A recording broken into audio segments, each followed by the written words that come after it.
अस्सलामुअलैकुम dear students. आज के इस लेक्चर में हम 9th class physics unit number 4 turning effect of forces इस चैप्टर से स्टार्ट करेंगे। टर्निंग इफ़ेक्ट ऑफ फोर्सेस इसकी आपकी डेली लाइफ में बहुत ज़्यादा एप्लीकेशंस हैं।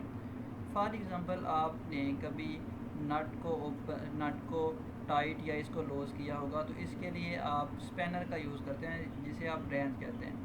उस स्पैनर पे आप फोर्स लगाते हैं और स्पैनर इस नट को रोटेट करवाता है, तो इससे आप इस नट को लूज़ भी कर सकते हैं और टाइट भी कर सकते हैं। तो ये टर्निंग इफ़ेक्ट ऑफ फोर्स की एक एप्लीकेशन है। अब इस चैप्टर में पहले तो हम फोर्सेस के बारे में सीखेंगे, फिर टर्निंग इफ़ेक्ट ऑफ फोर्स यानी टॉर्क को डिस्कस करेंगे और फिर एक्विलिब्रियम के बारे में डिस्कस करेंगे। अब इस डायग्राम में देखें, एक जोकर जो है वो अपने आप को बैलेंस कर रहा है, तो हम ये भी देखेंगे कि किस तरह से ये बैलेंसिंग कंडीशन को अचीव किया जा सकता है। और इस डायग्राम में देखें जो कि लास्ट पे है, चिल्ड्रन जो है वो कैरी कर रहे हैं picture on their heads without any support. तो हम ये भी देखेंगे कि किस तरह से इन्होंने ये जो पिक्चर्स हैं इनके हेड पे ये स्टेबल रहते हैं और किस तरह से ये जो स्टेबलाइजेशन की कंडीशन है इसको अचीव किया जा सकता है। तो आइए स्टार्ट करते हैं चैप्टर नंबर 4। आपकी बुक का जो फर्स्ट आर्टिकल है इस चैप्टर का 4.1 like and unlike parallel forces. इससे पहले हम पैरेलल लाइंस के कॉन्सेप्ट को थोड़ा सा रिवाइज़ कर लेते हैं। तो कोई भी दो ऐसी लाइंस जो कि इंटरसेक्ट ना करें, चाहे हम उनको जितना मर्ज़ी एक्सटेंड कर लें, वो आपस में एक दूसरे को इंटरसेक्ट ना करें, तो ऐसी लाइंस को कहते हैं पैरेलल लाइंस। जैसा कि इस डायग्राम में आप देख रहे हैं कि ये जो दो लाइंस हैं ये आपस में एक दूसरे को एक्सटेंड नहीं कर रही और आपस में एक दूसरे को इंटरसेक्ट नहीं कर रही, तो ऐसी दो लाइंस जो हैं ये पैरेलल लाइंस हैं। और ये लाइंस जो हैं ये इंटरसेक्ट कर रही हैं, तो ये पैरेलल लाइंस नहीं हैं।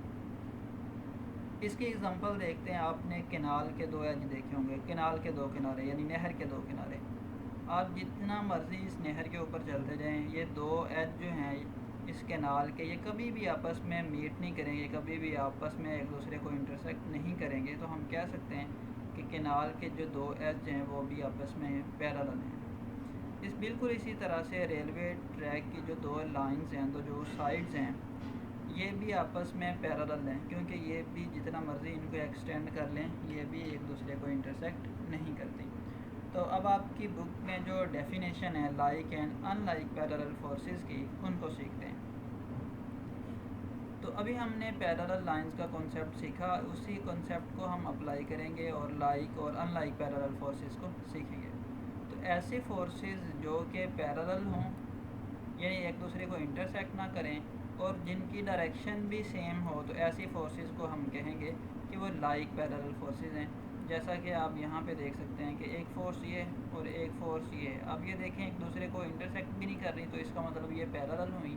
और चूँकि इनकी डायरेक्शन सेम है जो कि इस एरो हेड से हमें पता चल रहा है, तो फिर ये ऐसी फोर्सेस जिनकी डायरेक्शन सेम हो और पैरेलल भी हों, तो इनको हम कहते हैं लाइक पैरेलल फोर्सेस। जैसा कि आप इस डायग्राम में देख रहे हैं कि इस बैग में एप्पल हैं और जो इन सब एप्पल्स का वेट है वो डाउनवर्ड है, तो इनकी डायरेक्शन सेम है और ये पैरेलल भी हैं, तो ऐसी फोर्सेस को कहते हैं लाइक पैरेलल फोर्सेस।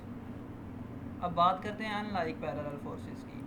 ऐसी फोर्सेस जो कि पैरेलल तो हों यानी एक दूसरे को इंटरसेक्ट ना करें, लेकिन उनकी जो डायरेक्शन है वो अपोजिट हो, तो ऐसी फोर्सेस को कहते हैं अनलाइक पैरेलल फोर्सेस। जैसा कि आप यहाँ पे देख रहे हैं कि दोनों हैं तो पैरेलल लेकिन इनकी डायरेक्शन अपोजिट है, तो ऐसी फोर्सेस को कहते हैं अनलाइक पैरेलल फोर्सेस। इसकी एग्जांपल के लिए हम ये डायग्राम कंसीडर करते हैं जिसमें एप्पल को एक स्ट्रिंग के साथ जो है वो अटैच किया है।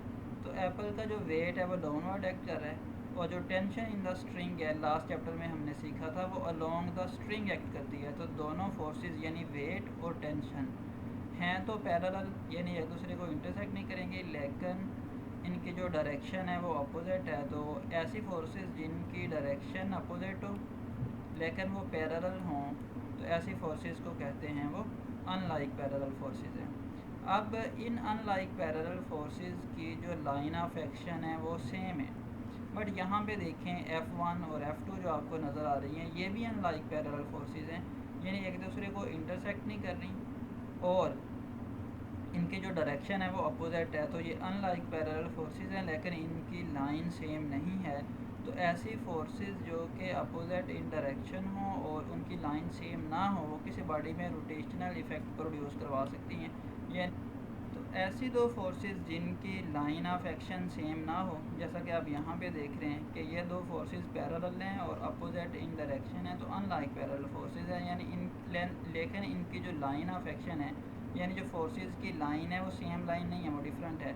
इस फोर्स की लाइन ये है जिस लाइन के अलॉन्ग ये एक्ट कर रही है, line of action of force, और इस फोर्स की line of action of force ये है। तो ऐसी दो फोर्सेस जो कि नॉट इन लाइन यानी सेम लाइन के अलॉन्ग एक्ट ना करें, जैसे डायरेक्शन हो, तो वो किसी बॉडी में रोटेशन भी प्रोड्यूस करवा सकती हैं, जिसे हम टर्निंग इफेक्ट ऑफ फोर्स कहते हैं। अब स्टार्ट करते हैं नेक्स्ट आर्टिकल आपकी बुक का 4.2 एडिशन ऑफ फोर्सेस। हम इसको graphical method head to tail rule से सीखेंगे। हेड टू टेल रूल के कुछ स्टेप्स हैं, उनको वन बाय वन डिस्कस करते हैं। फर्स्ट स्टेप देखते हैं।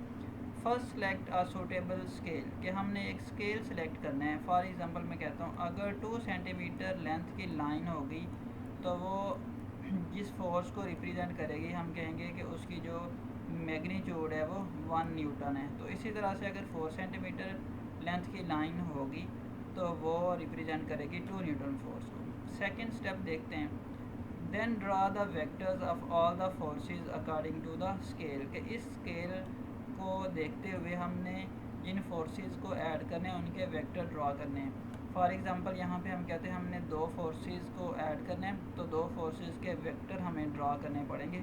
एक फोर्स के वेक्टर को हम क्या देते हैं, ये ए है, और दूसरी फोर्स का जो वेक्टर है वो बी है। नेक्स्ट स्टेप देखते हैं। नेक्स्ट स्टेप में हमने क्या करना है, किसी एक वेक्टर को जो है वो फर्स्ट वेक्टर कंसीडर करना है, और जो हमारे पास सेकंड वेक्टर होगा विदाउट चेंज इन डायरेक्शन, हमने दोनों वेक्टर्स की डायरेक्शन चेंज नहीं करनी। तो हमने किसी एक वेक्टर को फर्स्ट वेक्टर कंसीडर करना है, और जो हमारा सेकंड वेक्टर, फॉर एग्जांपल हमने वेक्टर ए को यहाँ पे फर्स्ट वेक्टर कंसीडर कर लिया है, और जो सेकंड वेक्टर होगा हमने उसकी जो टेल है उसको प्लेस कर देना है फर्स्ट वेक्टर के हेड पे। तो यहाँ पे ये साइड टेल है और ये साइड हेड है जिस पे एरो है। तो हमने सेकंड वेक्टर की जो टेल है उसको प्लेस कर देना है फर्स्ट वेक्टर की हेड पे।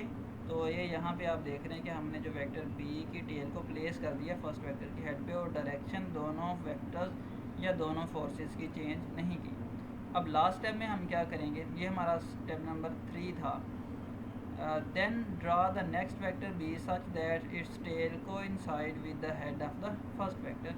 स्टेप नंबर 4 देखते हैं। Now draw vector R such that its tail is at the tail of vector A and the first vector while its head is at the head of vector B। अब इस बात का क्या मतलब कि अब हम रिजल्टेंट अगर हमने निकालना है इन फोर्सेस का, तो हम फर्स्ट वेक्टर की टेल, ये जो हमारा फर्स्ट वेक्टर A था, इसकी टेल को ज्वाइन कर देंगे सेकंड वेक्टर या लास्ट वेक्टर की हेड के साथ। तो इस तरह से जो वेक्टर आएगा उसे हम कहेंगे वो रिजल्टेंट वेक्टर है, जो कि इस ग्रीन लाइन से शो किया गया।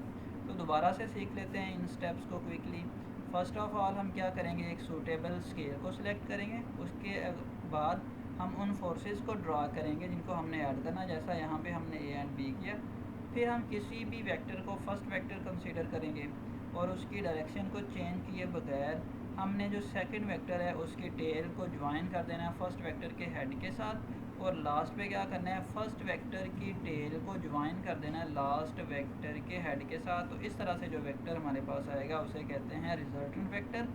आइए अब इस रिजल्टेंट वेक्टर को डिफ़ाइन करते हैं, या रिजल्टेंट फोर्स। अब आपने जब मैं बोलूँ रिजल्टेंट वेक्टर या रिजल्टेंट फोर्स तो इससे कंफ्यूज नहीं होना। एक्चुअली हम फोर्सेस को वेक्टर से जो है वो रिप्रेजेंट कर रहे हैं, क्योंकि फोर्स एक वेक्टर क्वांटिटी है, तो ग्राफिकली हम फोर्सेस को ऐसे इन वेक्टर के ज़रिए रिप्रेजेंट कर सकते हैं। So, a resultant force is a single force that has the same effect as the combined effect of all the forces to be added। अब इसका बात का क्या मतलब है कि रिजल्टेंट फोर्स एक सिंगल फोर्स होती है जिनका इफ़ेक्ट जो है वो सेम होता है अगर जैसा कि दो फोर्सेस ए और बी का इफ़ेक्ट। फॉर एग्जांपल किसी, मैं कहता हूँ ये एक टेबल है, इस टेबल को एक स्टूडेंट इस तरह फोर्स लगाता है जो सेकंड स्टूडेंट है वो इस तरफ फोर्स लगाता है। अगर ये दोनों फोर्सेस इक्वल हों तो आपको पता है टेबल जो है वो ना F1 की डायरेक्शन में मूव करेगा, ना फोर्स F2 की डायरेक्शन में मूव करेगा, बल्कि वो कुछ इस डायरेक्शन में मूव करेगा। तो इस फोर्स को कहते हैं रिजल्टेंट फोर्स, यानी इसका इफ़ेक्ट सेम है जैसा इन दो फोर्सेस का इफ़ेक्ट है। तो ये थी हमारे पास डेफिनेशन रिजल्टेंट फोर्स की। अब यहाँ से भी समझ लें कि अगर ए और बी ये दोनों फोर्सेस किसी एक पॉइंट पे एक्ट कर रही हैं तो ये दो फोर्सेस हैं।